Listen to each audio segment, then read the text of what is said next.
Can you give me a we are in, a we are in, a we are in, Are we are in, are we are in, are we are in.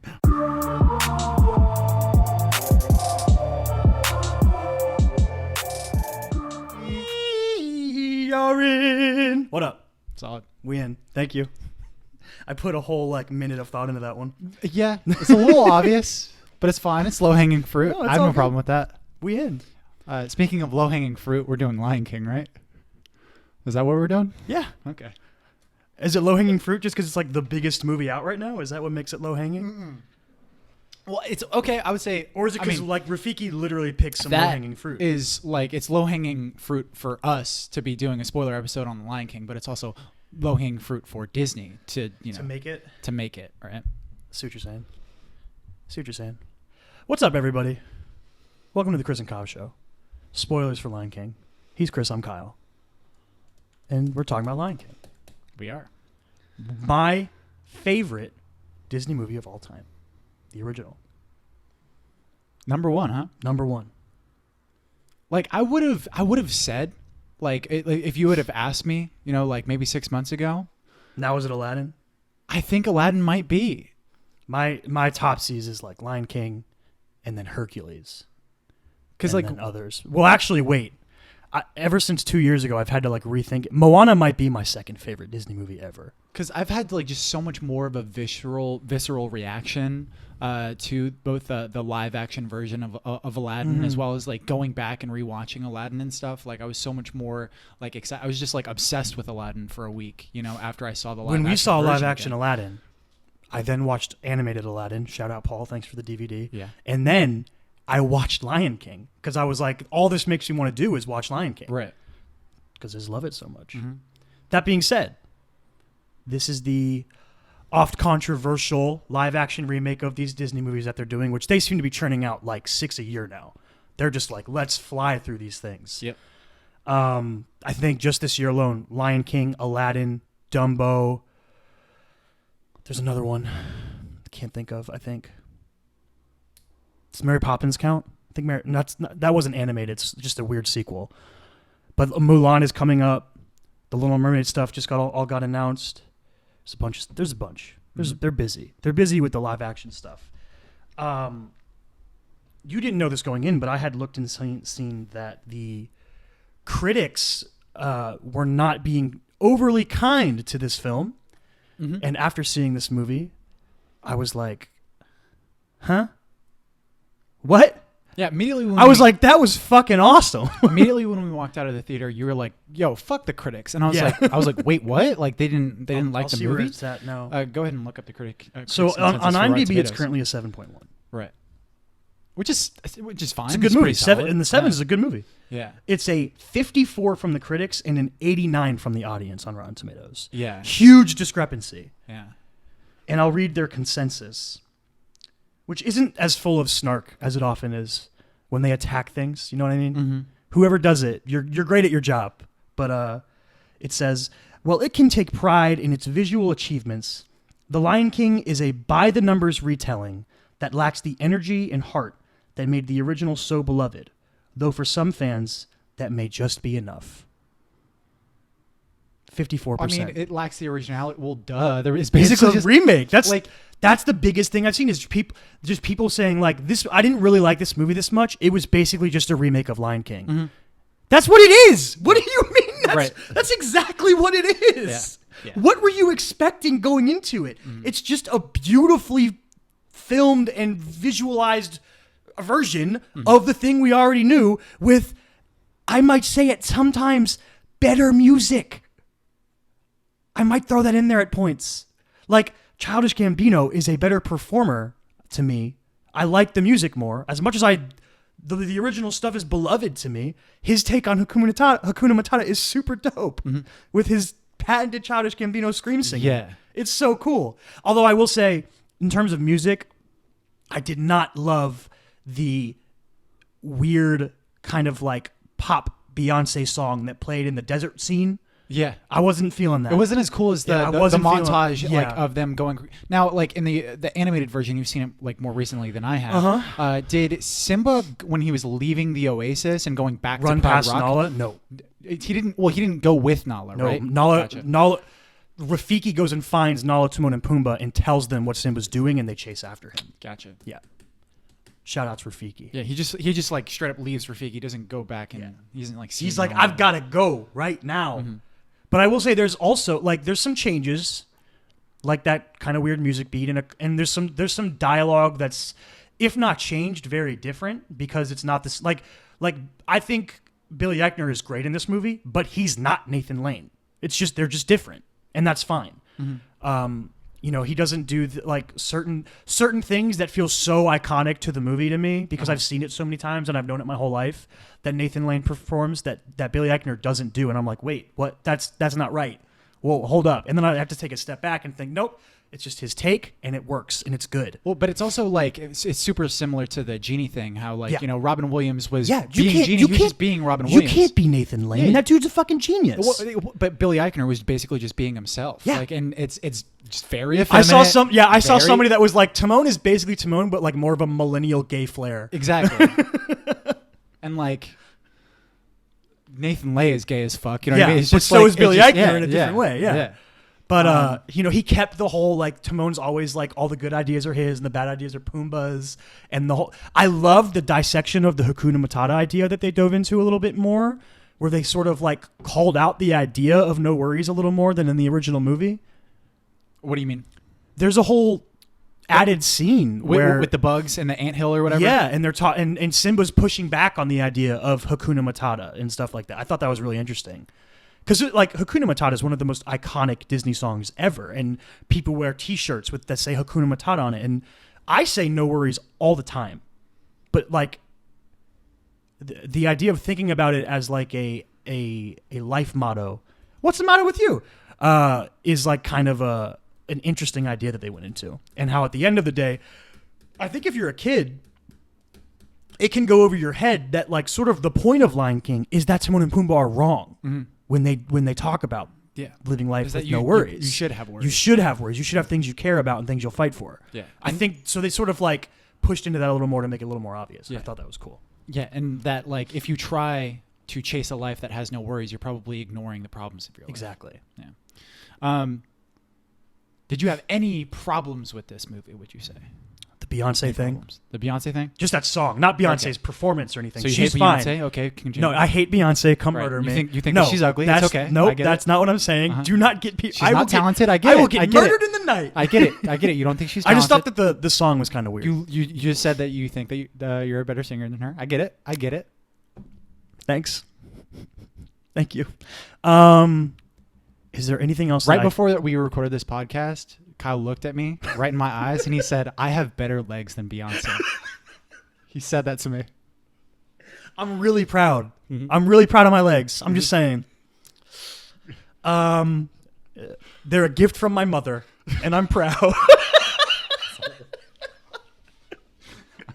That's one of my patented things I learned growing up is when somebody is making you uncomfortable or bullying you, you make them more uncomfortable, and they'll stop. That was what I was doing to you right there. You were putting me in a precarious situation, so I made the situation more precarious for you. Okay. Yeah. Anyway. Solid technique. It usually works, honestly. Yeah. It usually does. Anyway, I'm trying to think. Is there anything else that I just straight up didn't like? Okay, like really minor thing. Like I didn't like that Pumbaa didn't say "Call me Mr. Pig." Right. That's a hysterical line to me, and they took it out. And like I thought what Seth Rogen did was funny, and I love the line where he's like, "I will not be made to feel ashamed of my body," or whatever he says. Like that's funny, but they still should have ended it with "Call me Mr. Pig." It's just so good. So let's talk. This might be our shared favorite thing about the movie. Okay. I think we both, going into the movie, I don't know if doubts are the right word, but had like sadness that Jeremy Irons was not playing Scar. Yes. And reservations. Perfect word. Is a better word. We were both, reservations that it was not that it was Chiwetel Ejiofor, but that it wasn't Jeremy Irons. Holy shit. And that dude immediately took those reservations and threw them out the window. Like the first scene he was in it. Right. Holy I would guess he's your favorite part of the movie. right? Yeah. Yeah. His best performance by far. Yeah. And I would say so. Like my biggest gripes with the movie are probably two things. I would say young Simba's voice acting, not his singing. Obviously, he's an incredible singer. You're gonna take a shot at JD? JD. I think that his specific. So you remember what they did with the original Lion King, right? They had a separate the Tool Man's kid. You had Jonathan Taylor Thomas, yeah, that kid, who's great voice actor as well as a regular actor. But he did that actual voice acting, and then they had someone else for singing. I'm pretty sure they did that for older Simba. They did it for Matthew Broderick. Matthew Broderick did not do the singing for Simba. Right. So for this, they used him throughout the entire. Yeah, because he's a great singer. Have you heard that kid sing? He's an incredible singer. Yeah, and I understand that. But like, there's just a lot of like his voice acting that was just like, I don't feel it. Okay, it's a little weird that you mentioned that because I agree with you to an extent. There are points where you're like, but there's also parts where I was like, he sounds exactly like Jonathan Taylor Thomas right now. It was weird. Like there was parts where I was like, it's like he's literally just copying the performance. And it like kind of like. I was like, whoa, that's weird. He's like almost doing an impersonation at times. Yeah, I felt and like then I was other like times kind of he's not. But yeah, I see what you mean, but it didn't bother me. It just, to me, it was just like it's like if I watched the first couple Harry Potter movies. It's just when kids act. Not everyone can be our boy Jacob Tremblay. Exactly. Not everyone is a god when they're 9 years old. Yeah. Nobody can be toddler goats. Yeah, exactly. Like Jacob Tremblay. But I would say that, as well as like we talked about this a little bit, like pretty much right after the movie. But the sort of like disconnection, the difficulty of portraying emotion through CG animals because of the but the like literal realism they went for with the design. Yeah, that was like just something that like, and I said to you, like that was a complaint that I had seen because you cannot recreate you can't do the Nala Doomy eyes in this movie. They didn't even try to do it. Yeah. Because it's too photorealistic. It looks too good to pull that off. Yeah. Like animals' faces don't portray emotions the same way that humans do. Right. Whereas when when they're in a cartoon form. Yeah, in cartoon form, you can do more humanistic, emotional stuff with faces. Yeah. Like you can give them bigger eyes and stuff like that. Anthropomorphize. Yep. You made me not know how to say the word for a second there. Anthropomorphize. So I see what I get that being something that people are like, but to me, the performances were so good for the most part. Like, I mean, maybe except parts with young JD, but I think you're insanely talented. I'm not calling you out. It's him. It's all him. I like singing. Your singing's great. But yeah, like the performances to me were so good throughout, and it was just so funny and fun that it didn't bother me. I think that we were able to get, especially. And maybe like being a lion, it makes the menacing thing the easiest emotion to do because just by being a lion, you're scary. True. And the great design of Scar, he just with the scar and he just hyenas are really fun. Looked amazing. So really, really scary, dude. The Shenzi was scary. Yeah. Originally Whoopi Goldberg, who played her in this movie. Where are you? Florence Kasumba. Her name. Yo, you want to be successful? Fucking. Who? I think the thing that most people know her for is being, Black Panther's bodyguard in Captain America: Civil War. Oh. She's not. I'm not gonna Denai Guerrera, but she's like one of her soldiers. Okay. And she's in Black Panther and Black Panther. What's her name? Florence. Florence Kasumba. Florence Kasumba. Florence Pugh. Florence and the Machine, Florence Lawrence. Holy shit. It's a whole wealth of Florence. Dude, Chance the Rapper's in this movie. Is in Lion King? He played Bush Baby. I think he was one of Timon and Pumbaa's crew. Oh. That's cool. I didn't know that. I knew that he was like a consultant. He like went on set a bunch and helped them with music and stuff like that. I think Donald Glover was like, yo, Jon Favreau, bring Chance around to just help with stuff. Which is super cool. Like the fact that like Donald Glover and Chance just still are like pals. That makes me so happy. It's really makes me so happy. But anyway, so like aside from my minor gripes that I have about this movie, I fucking really, really enjoyed it. Dude, I had so much fun watching it. I don't think I had like the same kind of like weird. This is a better movie than Aladdin. the live action. Dude, I saw some internet people that were like, "Well, man, who would have thought that Aladdin would have been the best live action Disney?" I don't think so. No, step off, homie. This is better. I think that this is a better movie than the live action remake of Aladdin, right? But like I had more of a visceral reaction to Aladdin. Yeah. I'm not sure if that was. But that's sort of like a weird thing about these movies, right? Like these movies are meant to elicit certain emotions out of people our age. Yeah. Especially because we're the ones who grew up with them. And now we are the money-spending adults of the world, so Disney is targeting us. So, like, if you loved Aladdin, like, I've said it before, I didn't watch Aladdin very much when I was a kid, mostly because my mom didn't really like it that much. So she played Lion King for me more often, or other movies. So, like, Lion King to me is that movie. So, just like the surges of emotion I was feeling, just when just familiar shots, like early on, during that opening sequence, like there's a specific shot of the elephants walking over, and there's like birds running, and I was like, it's just the same, and it looks so good. This movie is stunning visually. Right. It's insane how good this movie looks. Yeah. Obviously looks really, really good. Now let's talk about one of the biggest reasons why I feel like this movie succeeded and Aladdin did not. Okay. Like, so you know how I talked about one of my major gripes with Aladdin was the lack of like this kineticism, like this sort of kinetic energy that the animated movie had that the live action movie did not. And it's hard. It's a hard thing to recreate. Yeah. When you're making that transition. Yeah, exactly, because it's just way easier to do with a cartoon. Whereas like, so this movie, I remember, Just Can't Wait to Be King sequence, right? That entire musical number in the cartoon, it's impossible to recreate. Exactly. That. There's fucking They're giraffes like standing on top pyramids of animals and then it's birds standing on top exactly. of them. Yeah, it's crazy. I will say, dude, John Oliver is funny as hell in this movie. But like the like way that they solved that musical yeah, number, it's like, great. Well, the way that they solved that problem, they were like, we're just gonna throw in a bunch of cute animals. Yeah, that's all we're going to do.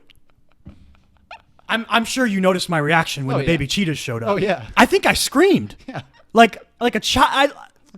I love cheetahs. Okay, and those baby cheetahs. Yeah, were also baby Pumbaa. Get out of here with baby Pumbaa, dude. And then he farts. Oh, it's so cute. Oh, so fucking cute. Oh man, yeah. They were just like, they're gonna go to the watering hole and they're gonna run around. It's basically how they kind of solved that problem. And John Oliver Zazu. And there's still like some shots that are like super similar. Yeah, like, they reuse like stuff. when they were running through the giraffes and the drink- giraffes are like slowly. Yep. They reuse stuff for sure. Man. Oh man, so good. So, you know what? You asked me stuff I didn't like. You know what my least favorite thing in the whole movie was? In the climax of the film, when Scar leans down and he says, "I killed Mufasa," and then they did a fucking flashback. You didn't like that? No. They do that in the. But it's just like. Movie, right? It's not needed? It's not needed, one. And like something about the way it landed in this movie, I was just like, not about it. Yeah. I was like, wait, what? See, I was like, oh, that's weird. And then like, oh, that's not necessary. But then I was like, oh, they did that in the animated I guess, movie too, yeah. So it doesn't really. It just bothered me. It just, I think it's just literally because like in the original, it's not needed. Right. You don't need to do that. We know that Simba is realizing that Scar did it. You know what I mean? Yeah. And that he was upset in that scene. Oh yeah, dude, plug your computer in, dude. I want to talk about Chiwetel more because he's so good. Yeah, man.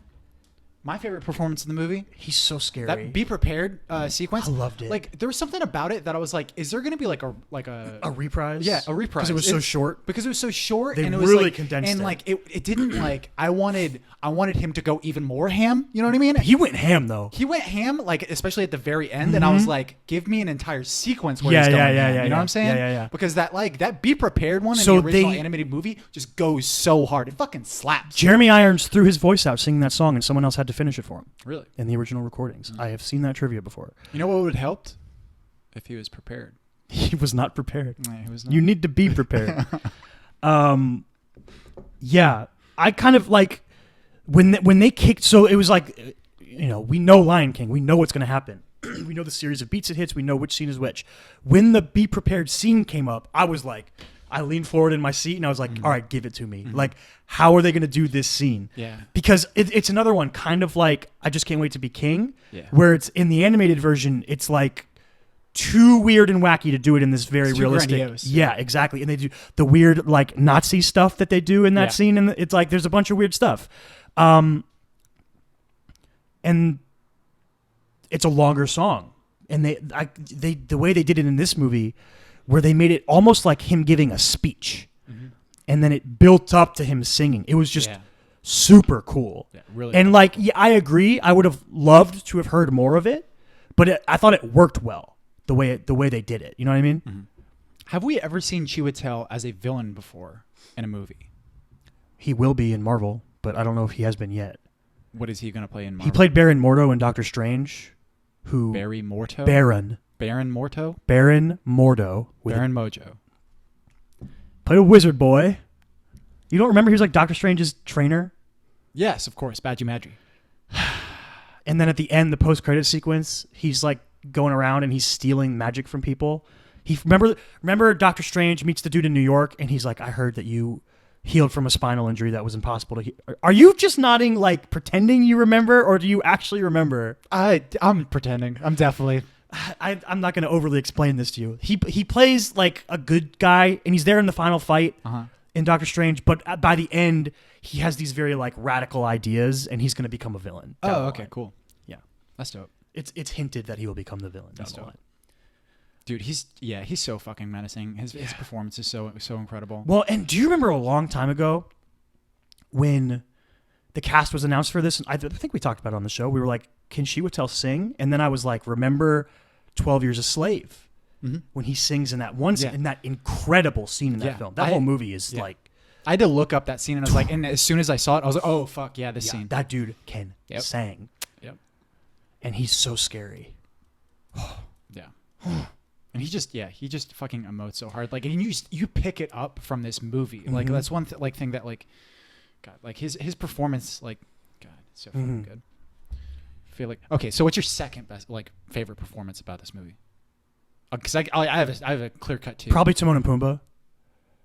Billy Eichner was mine. Okay, was my favorite. Just my I love the second pairing. favorite I thought they worked great together. Yeah, I and really agree. Timon and Pumbaa is an entity. You know what I mean? Like they are a pair. Yeah, it's like how Pain and Panic are a pair in Hercules. You sure. can't just like separate them. I'll say if you want to throw them together, Timon and Pumbaa. Because they do really work. Like, it's not like Seth Rogen does really bad. I really enjoy Billy Eichner's hysterical. Yeah. And I was laughing more from Billy Eichner than I was from Seth Did he ever do a full-on Billy Eichner like yell at you thing?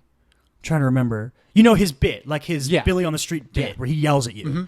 I don't know if he ever went full-on Billy on the Street in this movie. I don't know. He's always like... He's always like up there. Well, yeah, that's the thing. Like he's like always Hulk. at like he's like the Hulk. He's always like he always stays angry. You know? Yeah, they're super funny. Billy Eichner's hysterical, and there's an, like I mentioned before, their stuff's a little bit more expanded.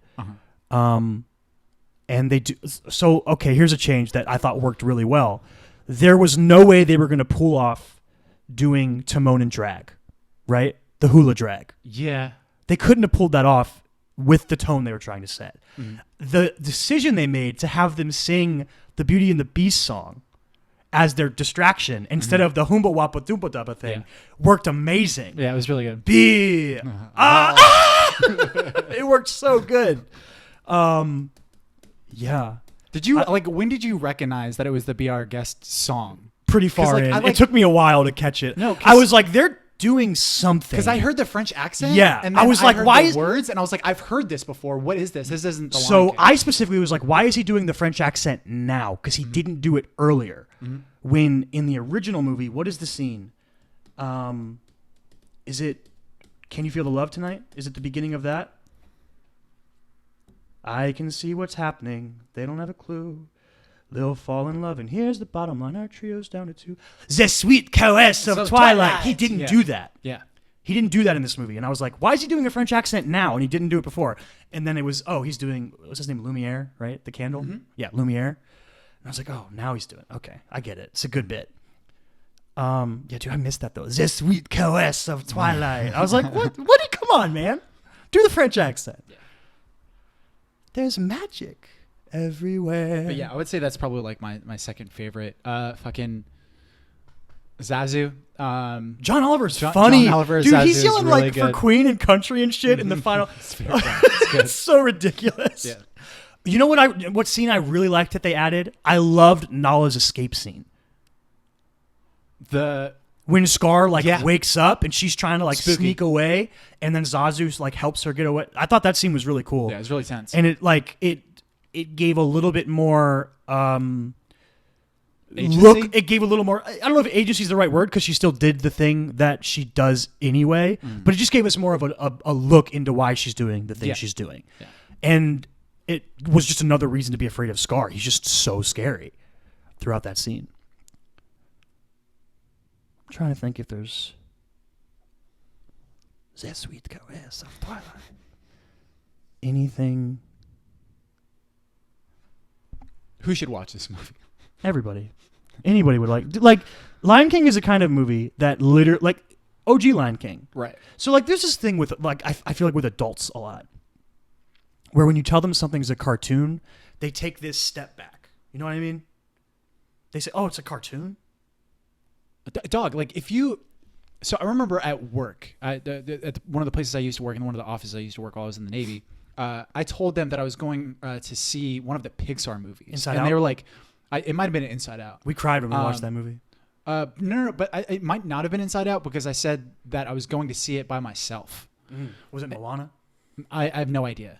But they were like, you're going to go see... A lot. You're going to go see a kid's movie by yourself? And they're like... They looked at me kind of like I was a creep. Yeah. And I was like... These are fucking incredible films. Yeah. Adults make these films, right? Pixar is pound for pound. Yeah. Might be the best studio of all time in terms of making quality movies. What do they have? One dud? Cars 2? Is their only real dud? Yeah. It's really annoying the stigma that's attached. So to this is something that I cartoons. I was just talking to my mom the other day, and I mentioned Spider-Verse for some reason, and she was like, "Oh, I don't know if we ever saw that one," and I was like, "What? You guys never went and saw Spider-Man Into the Spider-Verse?" And she was like, "Spider what? Spider?" And I was like, "Spider-Verse, Mom." And then she asked my dad, and I was like, "Ask Dad if you guys have seen the animated Spider-Man movie from last year." And I heard her say it, and then I heard him go, "Animated? What?" And I was like, "Stop it! You stop right now! It's the best Spider-Man movie." Yeah. It's just this weird reaction that I don't know. We are technically adults, right? Obviously. We are in our mid. Technically, we're past our mid-20s. We're in the middle of our mid-20s, and we have no signs of slowing down when it comes to appreciating and enjoying animated things. Maybe it's just the era we grew up in, but I don't know what the point is you hit when you start being like, "Oh no, cartoons! I can't watch that." I think it depends on the cartoons. I'm not gonna go watch Dora the Explorer. Exactly. If you're into My Little Pony, that might be a little bit creepy. Hey, man, don't hate on the bronies. Don't hate on the bronies. All right. But if it's something like Pixar, these are just really well crafted films, and you're planning on being a part of filmmaking, whether it's voice acting or writing or whatever the fuck, these movies are really well made. So and you don't have to want to be a be part of filmmaking to enjoy them. Yeah, they're just good stories, right? So people can fuck off. But that's talking about who should watch Lion King. Literally everybody. Now, original Lion King or this Lion King, anyone can enjoy these movies. Okay, let's give a little bit more credit, a little bit more benefit of the doubt to those that may not like this movie. So who do you think would not like this movie? If you don't like Lion King, obviously you're probably if for some reason the original Lion King didn't vibe with you. If you do like Lion King, I would say if covers piss you off, covers of dude, I was thinking songs about that as a correlation for this, right? Right. The people who get offended by the Disney live action remakes, I'm like, are you offended by what's a legendary cover song?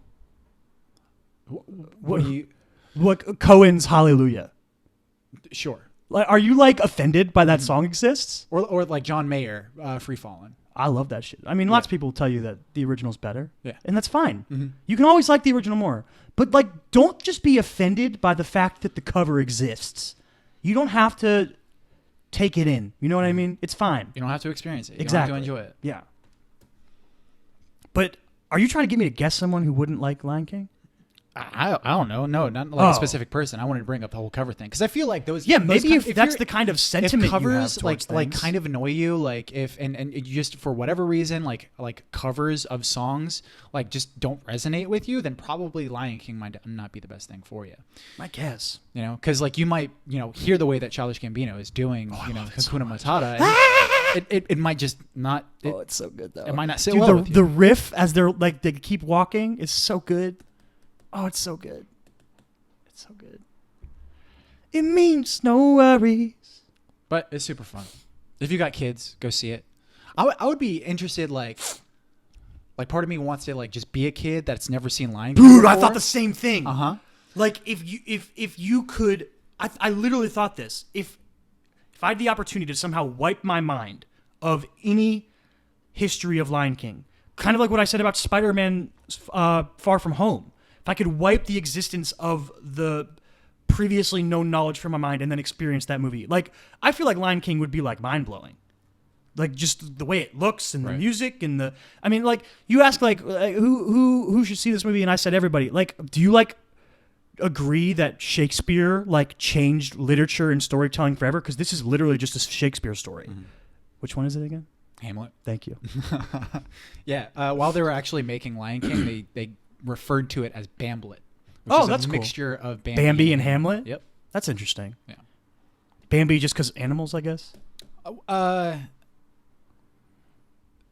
think specifically because like you have the death of a parent like actually on the and it's the only parent. Dude, and then they have to that shit set out on their journey because of it. It's crazy. Like the inciting incident is a there's a lot of like obviously like every fucking Disney protagonist is an orphan. Yeah. But like or some level of orphan. But a majority of them you don't see the actual death of the parent on screen.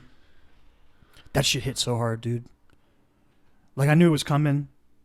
Mufasa going down, and I was just like, oh, still hurt. I was watered up. I was still hurt. Yeah, like my tear ducts were and activated. It looked there was no so treatment. good.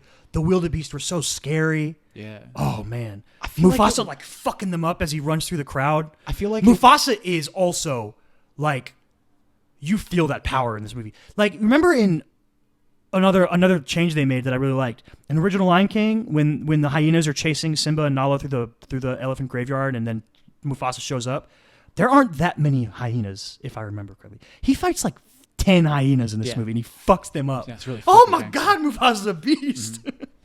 You know one thing that they don't do in the movie that's actually pretty realistic? You ever seen hyenas actually like fight fucking lions? Like a video? No.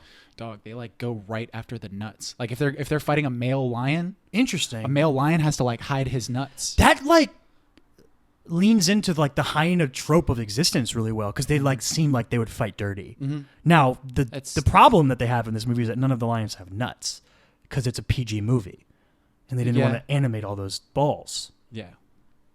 True. You lose your whole strategy there. Yeah, what's up, Disney? Animate some nuts. Get more realistic. Jesus. Put a dick on Fuck that your line. ear twitches and stuff. I want to see them balls. I don't have much else to say about this movie. It's Go just see it. really fun, really good. I loved it. Go see it, everybody. That being said, come back next week as we change it up and we talk about the 9th Quentin Tarantino film. I believe it's being marketed. Yeah, Yes. the 9th Quentin Tarantino film. Wait, where are the dots? That's right.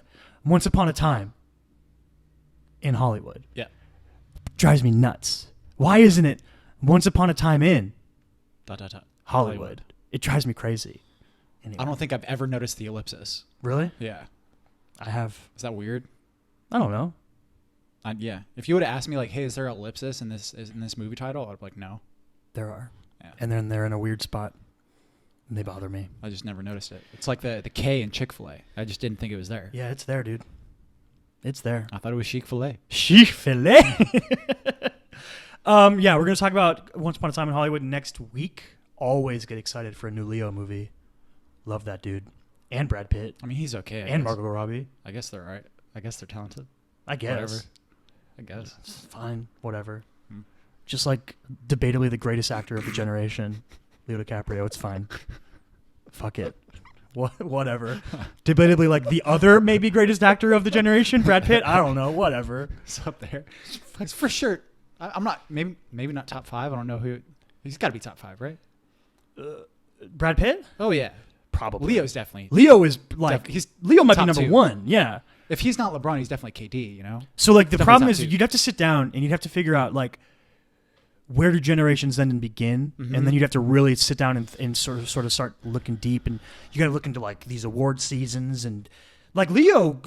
If you win only by awards, you're gonna get tricked by Leo because it took him so long to win his first Oscar. But I mean, if you're including nominations, he'll be fine. exactly, that's true. Yeah. So yeah, that'd be an interesting thought experiment to like sit down and map those things out and see who really is like if you were to make like a top 5 actors of the because like. The generation that we're a part of is not Leo's actor generation. Like, off the top of my head, the best actor of our generation is like Michael B. Jordan or something like that. Yeah. Fucking love that dude. Miles Teller, maybe. Miles Teller would be up there. They've been in a movie together. Jacob Tremblay. No, he's the next generation. Would he be? He's the god of Generation Z or whatever they're called. Yeah. Just because he's younger, though? Because, like, Yeah. age... but it's not about, like, age. Oh, okay. You know what I'm That's saying? an interesting thought. Right. Do you include when they're Because, like, making a David movie? Harbour is in that Michael B. Jordan era, right? He's. I don't in know if I our- agree that with you generation. about this thought. I feel like if you're making, like, if you're just doing it by ages... Because, like... It's an interesting idea. Because, like, Leonardo DiCaprio and Daniel Day-Lewis are going to be, like, in the same, like, generational gap. You know what I mean? But Daniel If you're Day-Lewis doing it is by older. time the movies were made.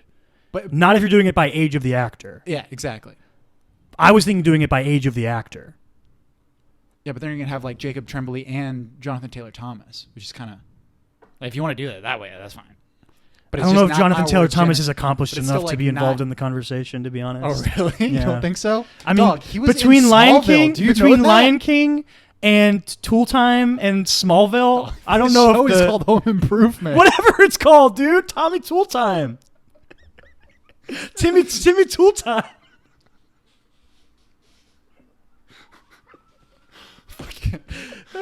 Home Improvement. I'm gonna talk to the dude over the fence who I never see time. yeah.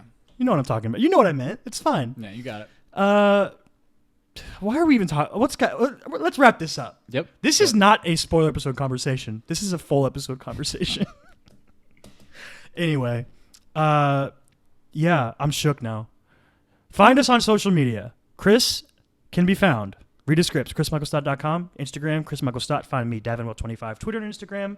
Find the show, The Chris and Kyle Show, on Facebook, Instagram, all podcasting platforms, YouTube, tcaks pod on Twitter. We will put a new poll up for, what month is it? July. August, after the Once Upon a Time in Hollywood episode. So look out for that. Other than that, I think that we out. We out. Stay weird.